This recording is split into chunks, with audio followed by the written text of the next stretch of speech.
தேர்தல் அறிக்கையில குறிப்பிட்டாங்க.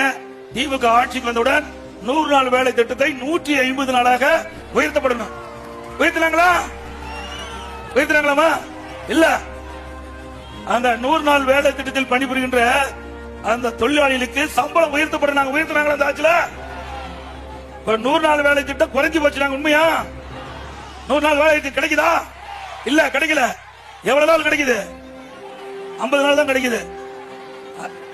அது மட்டும் இல்ல, இந்த 100 நாள் வேலை திட்டத்தில் பணிபுரிந்த இந்த ஊழியர்களுக்கு சம்பளம் முழுமையாக கொடுக்கல இந்த அரசாங்கம்.